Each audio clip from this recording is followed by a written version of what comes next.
Saturday evening, and I'm sitting on a hill grassland, long grassland, looking down on a very, very green Spey Valley. The Spey River is winding from side to side, and it looks like a scene from one of these Ayla books.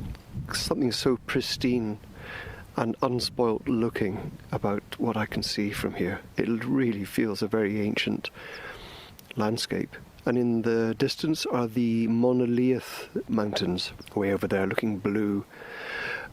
There's cloud and there's sun as well. Blue sky, sun is shining through over to the right. So I must be looking south.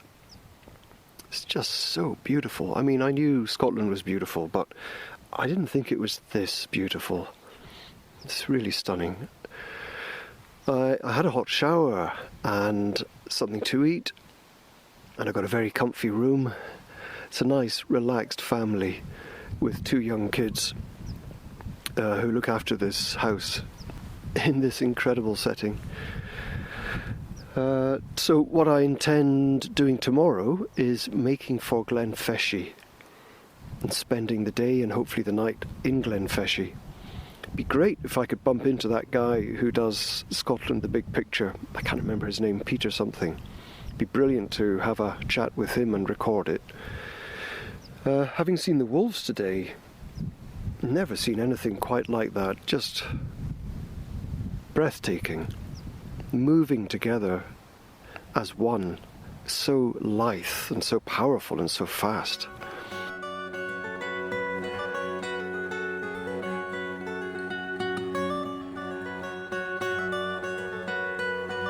I'm Andy, I'm a wolf keeper at the Highland Wildlife Park. Wow, that's a great title to have, isn't it? Wolf and hoofstock. So it's a bit of a mix, but Excellent. yeah, wolves and hoofstock. So, I mean, the wolves I saw just now, I've never seen, there's 6 of them, are there, in that pack? Yes. And they're just such magnificent animals, aren't they? Yeah, they are lovely. And they seem to run as one as well. I mean, it's so fluid, their motion. Yeah, I mean, they like their food, so they're if they know there's food at the end, then they'll all definitely run for it. And when's the last time they were fed? So we fed these guys on Wednesday, so today's Saturday, we fed them on Wednesday. So it varies the amount that we feed them each week. Right, yeah. So instead of feeding them every day, we have a set quantity of food that we'll feed per week. Oh, I see. So for these 6 wolves, based on their weight, we feed 40 kilograms per week.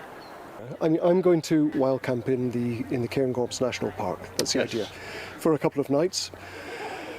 Could you ever envisage wolves being in that kind of natural environment again in Scotland? My personal view, as lovely as it would be, and you know, there's a huge amount of deer in Scotland, which at the moment are being managed by people. We have to kind of do human measures to manage them. Yeah. And introducing kind of an apex predator like wolves would help with that, and would help with regeneration of forests and all sorts. Like at Yellowstone, for example. Exactly, yeah. The big issue we have here, a couple of the big issues we have, as much as Scotland is seen as this kind of vast wilderness, there is still a lot of people in Scotland. Yeah. And with those people comes a lot of farming, a lot of sheep, and the measures that would need to be taken to ensure sheep weren't predated on by wolves, to kind of ensure, for the safety of wolves mostly, that humans and wolves don't come into conflict. Yes. It seems quite impractical from my point of view, as lovely as it would be. The other problem you may have is wolves spread, so when they breed, the youngsters get to about 2 years old and then they disperse from the pack.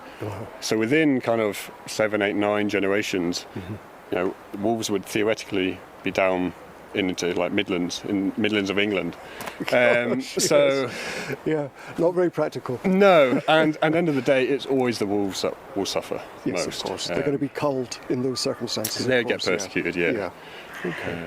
So that's the big issues facing it. In a perfect world, having wolves back and restoring the the balance of the ecosystem would be super. Be great. But if it was fenced off, a bit like Jurassic Park or something, then I suppose that might be an option. But again, you're not going to fence off the national park, are you? Well, exactly. And in Scotland, there is the right to roam. Yes, that's right. Yeah. So you've always got that to consider and to bear in mind. Yes. That's my personal view of it. Cheers.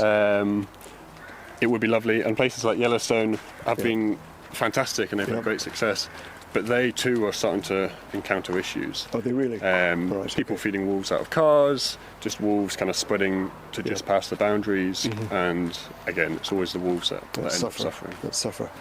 Andy, thank you very much. I really appreciate your time. Thank you. Good luck with your cycle. Yeah, thank you very much. Right, cheers. Bye-bye. Bye-bye. That was great. I've just been watching these incredible wolves in their fenced-off area just before feeding, and they haven't, as you said, they've not been fed since Wednesday. Such beautiful creatures, so lithe and fluid and fast and agile in their motion, and all running like a shoal of fish, all running together. Really, really breathtaking.